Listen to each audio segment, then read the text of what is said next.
Online থেকে কিভাবে আপনারা ভোটার আইডি কার্ডের সঙ্গে মোবাইল নাম্বার লিঙ্ক করাবেন, তো সম্পূর্ণ প্রসেস স্টেপ বাই স্টেপ আজকের এই ভিডিওতে আপনাদেরকে দেখাবো। এছাড়া অনলাইনে ভোটার আইডি কার্ডের সঙ্গে মোবাইল নাম্বার লিঙ্কের জন্য অ্যাপ্লাই করলে কতদিনের মধ্যে আপনাদের লিঙ্ক হবে সমস্ত ডিটেলস এই ভিডিওতে জানিয়ে দেবো। অবশ্যই ভিডিওটা প্রথম থেকে শেষ পর্যন্ত দেখবেন। এছাড়া চ্যানেল নতুন হয়ে থাকলে পরবর্তী ভিডিও লেটেস্ট নোটিফিকেশানগুলো সবার প্রথম এই চ্যানেল থেকে পাওয়ার জন্য চ্যানেলটি সাবস্ক্রাইব করে পাশের বেল আইকনটি নোটিফিকেশন অল করে রাখবেন। এছাড়া ভিডিওটি ভালো লাগলে অবশ্যই ভিডিওটিতে একটি লাইক দিয়ে দিবেন। আপনারা যারা অনলাইন থেকে ভোটার আইডি কার্ডের সঙ্গে মোবাইল নাম্বার লিঙ্ক করাতে চাচ্ছেন, তো এর জন্য আপনাদেরকে আপনাদের ফোনে যে কোনো ব্রাউজারে চলে আসতে হবে। যে কোনো ব্রাউজারে এসে ব্রাউজারে সার্চ বারে চলে আসবেন। সার্চ বারে আসার পর আপনারা লিখে সার্চ করবেন voters.eci.gov.in, এটা লিখে সার্চ করবেন।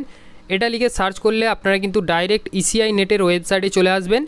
এই ওয়েবসাইটে আসার পর যদি আপনারা প্রথমবার এসে থাকেন, সেক্ষেত্রে এখানে আপনাদেরকে প্রথমে সাইন আপ করে নিতে হবে। তো যারা প্রথমবার আসবেন তারা এখানে সাইন আপে ক্লিক করবেন। সাইন আপে ক্লিক করার পর এখানে আপনাদের মোবাইল নাম্বার দেবেন এবং এখানে আপনাদের ইমেল অ্যাড্রেস থাকলে ইমেল অ্যাড্রেস দিয়ে দেবেন। এরপর আপনারা দেখে সঠিকভাবে ক্যাপচার কোড বসাবেন, এতে ক্লিক করবেন এবং আপনাদের মোবাইলে ওটিপি যাবে, ওটিপি জেনারেট হবে। তারপরে আপনাদের পরবর্তী অপশান আসবে, সেখানে আপনাদের সমস্ত ডিটেলস দিয়ে এখানে আপনারা সাইন আপ করে নেবেন। হয়ে যাওয়ার পর আপনারা হোমে চলে আসবেন। হোমে আসার পর এখানে লগ ইন অপশানে ক্লিক করবেন। লগ ইন অপশানে ক্লিক করে এখানে আপনারা লগ ইন হয়ে যাবেন, অর্থাৎ এখানে আপনাদের মোবাইল নাম্বার বসাবেন। এরপর আপনাদের দেখে সঠিকভাবে ক্যাপচার কোড বসিয়ে আপনারা রিকোয়েস্ট ওটিপিতে ক্লিক করবেন। তো ফোনে যে ওটিপিটা আসবে সেটা দেখে সঠিকভাবে বসিয়ে দেবেন। ওটিপি বসিয়ে আপনারা ভেরিফাই অ্যান্ড লগ ইনে ক্লিক করবেন। মানে যখনই আপনারা ভেরিফাই অ্যান্ড লগ ইনে ক্লিক করবেন, এখানে আপনারা লগ ইন হয়ে যাবেন। এরপর আপনারা এখানে দেখতে পাচ্ছেন ফিল ইনুমিরেশন ফর্ম, এখানে আপনারা ক্লিক করবেন। এখানে ক্লিক করার পর আপনাদের সামনে পরবর্তী অপশান আসবে। এরপর এখান থেকে আপনাদের স্টেটটা সিলেক্ট করতে হবে। এখান থেকে আপনারা স্টেটটা সিলেক্ট করবেন। এরপর এখানে আপনাদের ভোটার আইডি কার্ডের নাম্বারটা বসাতে হবে। এখানে আপনাদের ভোটার আইডি কার্ডের নাম্বার বসিয়ে আপনারা সার্চে ক্লিক করবেন। তো এখানে যখনই আপনারা সার্চে ক্লিক করবেন, এখানে সার্চে ক্লিক করার সঙ্গে সঙ্গে আপনাদের সমস্ত ডিটেলসটা এখানে চলে আসবে। এরপর আপনারা স্ক্রল ডাউন করে নিচের দিকে আসবেন। নিচের দিকে আসার পর এখানে আপনাদের মোবাইল নাম্বার বসাবেন। তো সেন্ড ওটিপিতে ক্লিক করার সঙ্গে সঙ্গে এখানে কিন্তু আপনাদেরকে দেখিয়ে দেওয়া হবে, যদি আপনাদের মোবাইল নাম্বার লিঙ্ক না থাকে সেক্ষেত্রে দেখিয়ে দেওয়া হবে the mobile number is not linked with epic number বলে এখানে আপনাদের ভোটার আইডি কার্ডের নাম্বারটা শো করবে। অর্থাৎ এখানে কিন্তু আপনাদের মোবাইল নাম্বার যদি লিঙ্ক না থাকে সেক্ষেত্রে অনলাইন থেকে আপনারা এসআইআর এর ফর্ম ফিল আপ করতে পারবেন না। এর জন্য আপনাদেরকে ফর্ম 8 ফিল আপ করতে হবে। তো অর্থাৎ মোবাইল নাম্বার লিঙ্ক করতে হলে আপনাদেরকে ফর্ম 8 ফিল আপ করতে হবে। আপনারা চাইলে এখান থেকে ক্লিক হেয়ারে ক্লিক করে ডাইরেক্ট ফর্ম 8-এ চলে যেতে পারেন। এছাড়া এখান থেকে আপনারা হোমে চলে যাবেন। হোমে আসার পর আপনারা স্ক্রল ডাউন করে নিচের দিকে চলে আসবেন। নিচের দিকে আসার পর এখানে আপনারা দেখতে পাবেন ফিল ফর্ম 8, এখানে আপনারা ক্লিক করবেন। তো ক্লিক করার সঙ্গে সঙ্গে আপনাদের সামনে চলে আসবে এরকম একটা অপশান। এখানে আপনারা দেখতে পাচ্ছেন সেলফ রয়েছে এবং আদার্স ইলেক্টর রোল, অর্থাৎ যদি নিজেদের ভোটার আইডি কার্ডের সঙ্গে মোবাইল নাম্বার লিঙ্ক করতে চান সেক্ষেত্রে আপনারা সেলফে ক্লিক করবেন। যদি কোনো আদার্স ভোটার আইডি কার্ডের সঙ্গে মোবাইল নাম্বার লিঙ্ক করতে চান তো সেক্ষেত্রে আদার্স ইলেক্টর রোল এখানে সিলেক্ট করবেন এবং এখানে আপনাদের সেই ভোটার আইডি কার্ডের নাম্বারটা বসাবেন, বসিয়ে আপনারা এখানে সাবমিট করবেন। তো এখানে আমরা নিজেদের ভোটার আইডি কার্ডের সঙ্গে মোবাইল নাম্বার লিঙ্ক করে যেহেতু দেখাবো সেক্ষেত্রে আমরা এখানে সেলফ সিলেক্ট করলাম। এরপর এখানে কিন্তু অটোমেটিক আমাদের ভোটার আইডি কার্ডের নাম্বারটা চলে আসবে। এরপর এখানে আমরা সাবমিটে ক্লিক করব। তো সাবমিটে ক্লিক করলে এখানে কিন্তু দেখতে পাবেন সমস্ত ডিটেলসটা চলে আসবে। এরপর নিচের দিকে আপনারা ওকেতে ক্লিক করবেন। এরপর আপনাদের সামনে পরবর্তী নেক্সট অপশান আসবে। এখানে আপনারা দেখতে পাচ্ছেন correction of entries in existing elector roll, এখানে আপনারা ক্লিক করবেন। এরপর আপনারা এখান থেকে ওকেতে ক্লিক করবেন। এরপর ফর্ম 8টা আপনাদের সামনে ওপেন হয়ে যাবে। এরপর স্ক্রল ডাউন করে নিচের দিকে আসবেন এবং নিচের দিকে আসার পর এখানে আপনারা নেক্সটে ক্লিক করবেন। এরপর নিচের দিকে আসার পর এখানে আপনারা দেখতে পাচ্ছেন আধার নাম্বার, এখানে আপনারা সিলেক্ট করবেন। এরপর এখানে আধার নাম্বারটা বসিয়ে দেবেন। তো এখানে আধার কার্ড নাম্বারটা দেওয়ার পর স্ক্রল ডাউন করে আপনারা নিচের দিকে আসবেন। এরপর আপনারা নেক্সটে ক্লিক করবেন।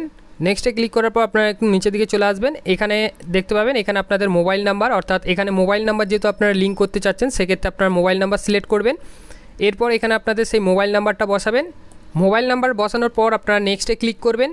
নেক্সটে ক্লিক করলে আপনাদের সামনে পরবর্তী নেক্সট অপশান আসবে। এরপর আপনাদের এখানে প্লেসটা বসিয়ে দিতে হবে, আপনাদের প্লেসটা বসিয়ে দেবেন। প্লেস বসানোর পর আপনারা নেক্সটে ক্লিক করবেন। নেক্সটে ক্লিক করলে এরপর নিচের দিকে আসবেন। এখানে আপনাদের দেখে সঠিকভাবে ক্যাপচার কোডটা বসাতে হবে। তো এখানে আপনারা দেখে সঠিকভাবে ক্যাপচার কোড বসাবেন। এখানে দেখে সঠিকভাবে ক্যাপচার কোড বসানোর পর আপনারা সেন্ড ওটিপিতে ক্লিক করবেন। আপনাদের মোবাইলে একটা ওটিপি যাবে, সেই ওটিপিটা এখানে বসাতে হবে। তো এখানে আপনারা ওটিপি বসিয়ে প্রিভিউ অ্যান্ড সাবমিটে ক্লিক করবেন। ওটিপি বসিয়ে আপনারা প্রিভিউ অ্যান্ড সাবমিটে ক্লিক করবেন। তো ফর্ম 8টা যে আপনারা ফিল আপ করলেন সেটার কিন্তু সমস্ত ডিটেলস চলে আসবে। আপনাদেরকে কিন্তু সমস্ত ডিটেলসটা ভালো করে চেক করে দেখে নিতে হবে এবং সমস্ত ডিটেলসটা ঠিক আছে কিনা। তো চেক করে দেখার পর সমস্ত ডিটেলস ঠিক থাকলে আপনারা ই সাইনিং অ্যান্ড সাবমিটে ক্লিক করবেন। তো এরপরে আপনাদের সামনে পরবর্তী অপশান আসবে আর ইউ শিওর।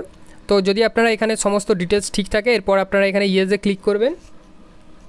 তো এখানে যে ই সাইনিং প্রসেসটা হবে এটা আপনাদের আধার বেসের ওপর হবে। আপনাদের আধার কার্ডের সঙ্গে যদি মোবাইল নাম্বার লিঙ্ক না থাকে সেক্ষেত্রে এখানে আপনারা আপনাদের ভোটার আইডি কার্ডের সঙ্গে মোবাইল নাম্বার লিঙ্ক করতে পারবেন না, বা ভোটার আইডি কার্ডের কারেকশান যে কোনো ধরনের কারেকশান এখন থেকে করতে হলে আপনাদের আধার কার্ডের সঙ্গে অবশ্যই মোবাইল নাম্বার লিঙ্ক থাকতে হবে। এরপর আপনারা এখানে নিজের দিকে এখানে চলে আসবেন, এখানে আপনাদের আধার কার্ড নাম্বার বসাবেন, এরপর আপনারা গেট ওটিপিতে ক্লিক করবেন। তো আপনাদের রেজিস্টার মোবাইলে একটা ওটিপি যাবে, সেই ওটিপিটা আপনাদেরকে এখানে বসাতে হবে। তো এখানে আপনারা সেই ওটিপিটা বসিয়ে দেবেন। তো ওটিপিটা বসানোর পর আপনারা নিচের দিকে আসবেন, এখানে আপনারা একটা টার্মস অ্যান্ড কন্ডিশন আছে, এখানে আপনারা চেকবক্সে টিকমার্ক লাগাবেন। এরপর আপনারা নিচের দিকে আসবেন, এখানে আপনারা সাবমিট অপশানে ক্লিক করবেন। তো সাবমিট করে দিলে আপনাদের এটা সাবমিট হয়ে যাবে এবং আপনাদেরকে একটা অ্যাকনলেজমেন্ট নাম্বার দেওয়া হবে। আপনারা চাইলে এই অ্যাকনলেজমেন্ট নাম্বারটাকে ভালো করে আপনারা নোট করে রাখতে পারেন, এছাড়া আপনারা চাইলে এটাকে স্ক্রিনশট মেরে রেখে দিতে পারেন। এখানে আপনারা ডাউনলোড অ্যাকনলেজমেন্টে ক্লিক করবেন এবং এখান থেকে আপনাদের অ্যাকনলেজমেন্টটা ডাউনলোড হয়ে যাবে। পরবর্তীতে আপনারা এই অ্যাকনলেজমেন্ট নাম্বার দিয়ে আপনারা স্ট্যাটাস চেক করে দেখতে পারবেন। অ্যাকনলেজমেন্ট স্লিপটা ডাউনলোড করে নিলে আপনারা কিন্তু সেটাকে ভালো করে অ্যাকনলেজমেন্ট নাম্বারটাকে ভালো করে নোট করে রাখবেন। এই অ্যাকনলেজমেন্ট নাম্বার দিয়ে পরবর্তীতে আপনারা স্ট্যাটাস চেক করে দেখতে পারেন। তো এই মোবাইল নাম্বার লিঙ্কের জন্য আপনারা যদি অ্যাপ্লাই করেন আপনাদের 3 থেকে 4 দিন সময় লাগে, কোনো ক্ষেত্রে 1 সপ্তাহ বা 1 সপ্তাহের বেশি সময় লাগতে পারে। বর্তমানে যেহেতু SIR এর কাজ চলছে এর জন্য কিন্তু আপনারা অনলাইনে মোবাইল লিঙ্কের জন্য অ্যাপ্লাই করলে, অর্থাৎ ভোটার আইডি কার্ডের সঙ্গে মোবাইল নাম্বার লিঙ্কের জন্য অ্যাপ্লাই করলে খুব তাড়াতাড়ি আপনাদের এখানে লিঙ্ক হয়ে যাবে। তো এই ছিল আজকের সম্পূর্ণ প্রসেস, অর্থাৎ ভোটার আইডি কার্ডের সঙ্গে কীভাবে আপনারা মোবাইল নাম্বার লিঙ্ক করবেন সম্পূর্ণ স্টেপ বাই স্টেপ আজকের এই ভিডিওতে দেখিয়ে দিলাম। তো যদি আপনাদের কোনো সমস্যা হয়ে থাকে বা যদি কোনো মতামত থাকে অবশ্যই কমেন্ট করে জানাবেন। এছাড়া ভিডিওটি ভালো লাগলে অবশ্যই ভিডিওটিতে একটি লাইক দিয়ে দিবেন এবং বন্ধুদের সঙ্গে ভিডিওটি প্রচুর পরিমাণে শেয়ার করবেন এবং আমাদের সঙ্গে যুক্ত থাকার জন্য পরবর্তী নেক্সট আপডেটগুলো পাওয়ার জন্য চ্যানেলটি সাবস্ক্রাইব করে পাশের বেল আইকনটি টিপে নোটিফিকেশন অল করে রাখবেন।